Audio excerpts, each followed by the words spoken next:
What would you do if a total stranger slid into your inbox, called you a race traitor, and thought he could get away with it? Most people would block him. Some might argue back. But me?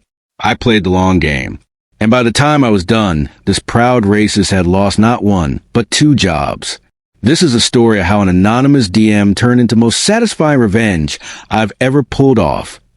If you've ever been underestimated, insulted, or disrespected just for who you love or who you are, smash that like button. Subscribe for more true stories of karma hitting back harder than anyone expects. Now let's get into it. Asterisk, a few years ago, on a totally different Reddit account, I posted something simple, that I was in an interracial relationship. Nothing controversial, just my life. A few comments rolled in, most supportive, some curious. But then out of nowhere, I got a private message. It read, word for word, "You're a race traitor. You're unfaithful to your own kind." I remember staring at my screen. My heart rate spiked. This wasn't just trolling. This was venom. Asterisk, the listener feels your rising anger. You're not just annoyed. You feel violated. At first, I was like, WTF, bro? Then something clicked. I wasn't just angry. I was curious. Who was this guy who felt so bold behind a keyboard? Describe the detective work step by step to build tension. Asterisk, his account was 6 years old, ancient in Reddit years. People like that reuse usernames everywhere. So I started testing combinations. Username at Gmail, username at Yahoo, username at Hotmail. Nothing, and then bingo. A Hotmail address popped up in an old post where someone named Jeff was selling NFL tickets. In that post, he bragged about being a fan of a certain team and living in a certain U.S. city. My pulse quickened. Could this be him? Asterisk, we're still not sure it's the same man. That suspense matters. I wasn't going to accuse someone blindly, so I dug through his Reddit history. Sure enough, this user posted constantly in that city subreddit. He'd mentioned going to NFL games. And, get this, he casually dropped that he was born in Canada. That detail matched the ad, too. Layer each clue, like a true crime podcast. Username matches email handle. NFL team fandom. City he lives in. Born in Canada. Piece by piece, his mask slipped. Finally, I found his company's website. There was his biography. Smiling in a headshot. Senior level manager. Same city. Same NFL team. Born in Canada. He was practically handing me his identity on a silver platter. Then I hit his Facebook page. It was public, and it was ugly.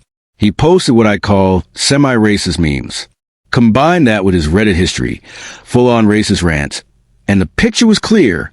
This wasn't a one-off slip. This was who he was. Let listeners feel the injustice. And here's the kicker. This man wasn't some anonymous troll with no power. He was a senior manager at a company that loudly branded itself as an equal opportunity employer. He likely had real influence over hiring decisions. And here he was degrading people online. I stared at my screen, fists clenched.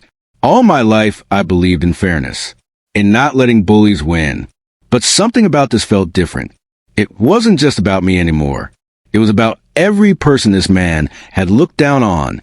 So I decided if he wanted to play games, I'd play chess. Internal monologue style. You want to call me a race traitor? Fine. But let's see how your employer feels about your little hobby. This is where the audience feels your intelligence and patience. I started building a dossier. Screenshots. Links. A neat summary tying every piece together. The usernames, the posts, the racist comments, the evidence connecting him to his real identity. By the time I was done, it looked like something out of a true crime show. Asterisk. Then I called his company's HR department. My voice was steady. Would you be concerned if a senior level manager at your organization was a proud racist, undermining your equal opportunity policies? They were concerned. Asterisk. Let the listener hear HR's reaction. Calm, professional, but serious. I told him I had a full report and could email it.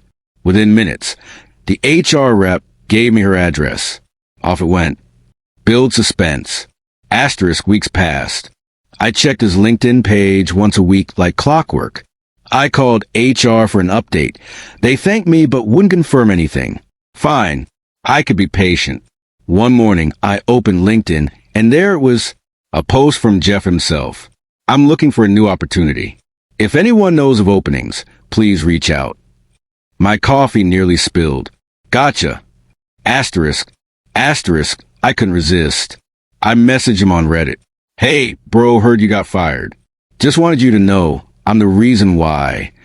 That's when his mask truly dropped. He threatened to hunt me down, to rape my spouse, to strangle me. Every vile thing you can imagine. Asterisk. Describe your reaction, calm but resolute. I saved the messages. Reported him to Reddit admins. Within hours, his account was permanently banned. Another receipt for the folder. Weeks later, I saw he'd gotten another job. And guess what?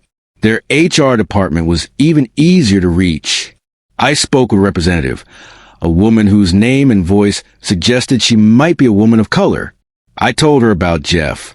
Sent over the report, now with his new threatening messages included. Let the audience imagine HR's reaction. Hushed, serious, angry. She thanked me. And then silence. A few weeks later, Jeff's online history began vanishing.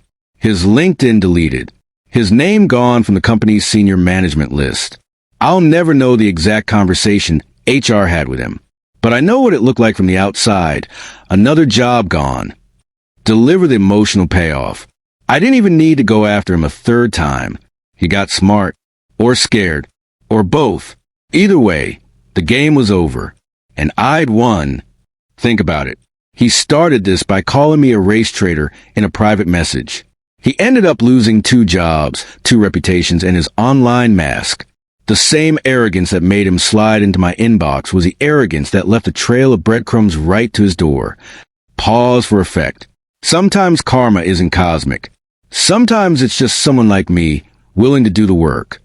I'll never know exactly where Jeff is today. Maybe he's changed. Maybe he hasn't. But I do know this. Anonymity isn't immunity. If you spew hate online, eventually it catches up with you, especially when you target the wrong person. So, what would you have done?